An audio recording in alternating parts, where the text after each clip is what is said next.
Hello everyone, this is John from RELICS, and the video shouldn't be too long today. We got a couple topics to talk about. I've got an update on the DVD VCR that I had shipped out to the buyer who drop shipped my item on Amazon. I thought it was over with. He was trying to get a little bit more money back out of me, and I kind of stonewalled him and told him that I was not interested in giving him any money back, that he could send the item back to me and I would give him a full return. Well, he decided that he was going to keep it and fix it. So we have an update on that, and we're going to be talking about the brand new email that we all got today from eBay talking about simplifying order cancellations. Doesn't that sound wonderful? Doesn't that sound absolutely wonderful? Like eBay is just really going to help us out and make it so much easier for buyers to buy our stuff and then turn around and cancel the order because they find it cheaper somewhere else. Or even on their own website, because eBay is notorious at showing the buyers other items after they purchase yours. Wonderful. So anyways, we're going to address the DVD VCR situation first. And the situation with that is that we had a guy that was drop shipping it. And I'm going to give you guys a tip. I like to give this tip in every video that I can. If you actually do sell DVD VCR combos, or if someone sends you a message and they say don't include an invoice or nothing in the package, I'm giving it as a gift, make sure that you do not do that. That's probably a good way to get bad feedback. But know that they're probably drop shipping your item. If you're selling this glass case on eBay for $5, they're probably going to sell it to one of their Amazon customers for $20. And what ends up happening, it's similar to these order cancellation fiasco on eBay. They cancel the order because they decided they found it cheaper somewhere else, or they just used it and want to send it back. The key is to wait 24 hours, at least 24 to 48 hours before you accept the returns from those orders, because Amazon gives them 24 hours to accept the return. So if you accept the return real quick and you send them a return label, they're going to send that return label to their customer so they can return the item back to you, and then you give the drop shipper the money back, and they're out nothing. And most of the time, these people are in another country, somewhere in Africa or Southeast Asia, and they are not. If you wait over the 24 hours, they just have to refund the buyer and let them keep all the money and the item, because they have nowhere stateside to ship that item back to. But this guy thought he was going to be slick, and he tried to escalate the case. He opened up a case and said that it was late and that he didn't get it. It was 1 day late. We shipped it within our 48-hour shipping window, and we shipped the item to him, and he opened up a case because it was 1 day late. So this guy was a scammer from the get-go, and trying to get some money back. Long story short, the item shows up. He opens it like at 8 o'clock that morning. The item shows up at his house at 10 o'clock that morning, or at the person that he actually drop shipped it to. It showed up at 10 o'clock that morning, and he tries to scam us by opening up this case, hoping that he will, I guess, win the resolution. But we completely forgot about it. We didn't really talk much about it after we shipped this guy the item and after everything was resolved. But we noticed that this case had never closed. Well, today the guy tried to escalate the case so that he could, I guess, one last attempt to get money off on the item, or to kind of screw us over, I guess, so that he could he probably doesn't know what's going to happen. He doesn't know how it's going to work out for him. So in the long run, he just figures, what does he have to lose? Just take advantage of me, and maybe he'll get something out of it.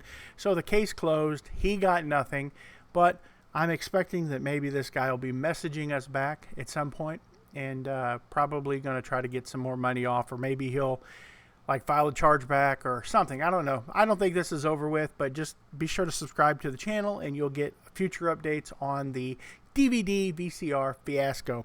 But what we're going to do real quick is we're going to switch over to the screen share here. And this is the email that I got today. It says, we're simplifying order cancellations. It says, hi, RELICS Mo. We're reaching out to let you know that today we're launching an update that will simplify the order cancellation process for both sellers and buyers. Well, aren't they just doing us a great favor?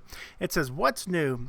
buyers now have the option to request an order cancellation using their cancel order button before the item is marked as shipped. So now, instead of having to actually put some effort into canceling the order, there's going to be a big red shiny button that they can just press and cancel the order all the way up until you ship it.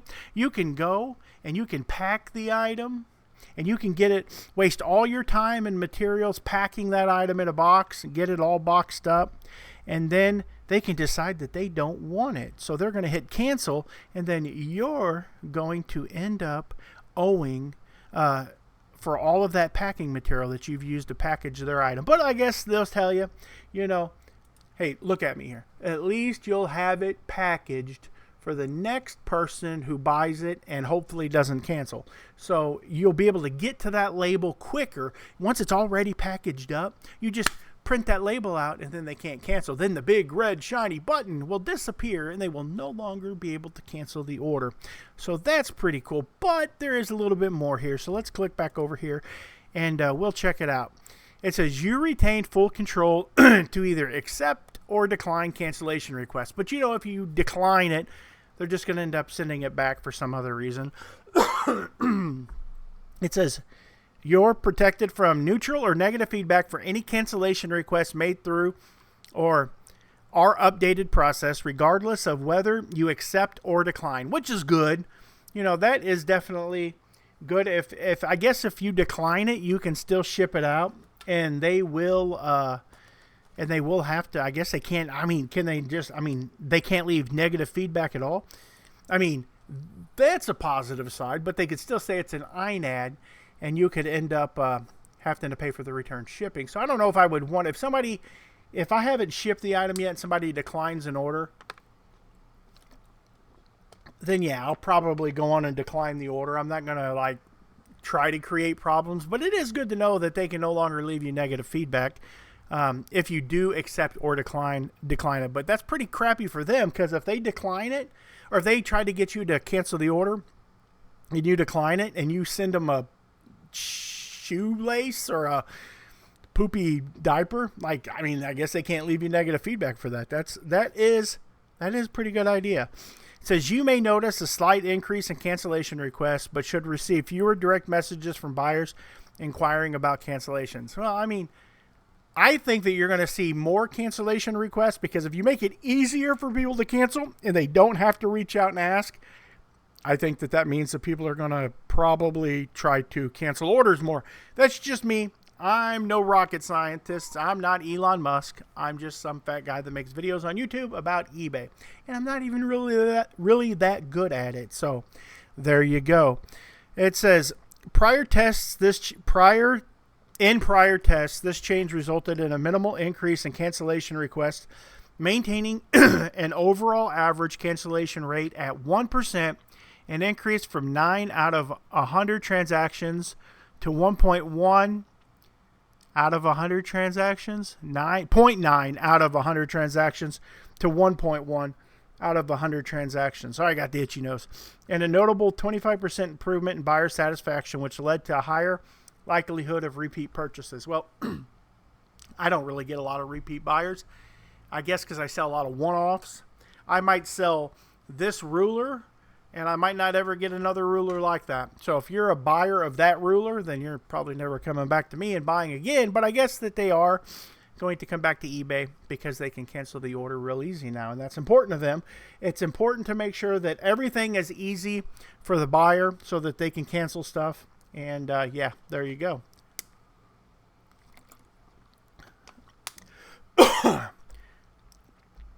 For a detailed overview of these changes, please visit our eBay community page. Thanks for being part of the eBay community. So if you're interested, you're more than welcome to go over there and check that out. But this is where I'm going to end the video. So I hope you guys had a good day. And if you like this video, be sure to subscribe for more. You have a good day, and God bless you.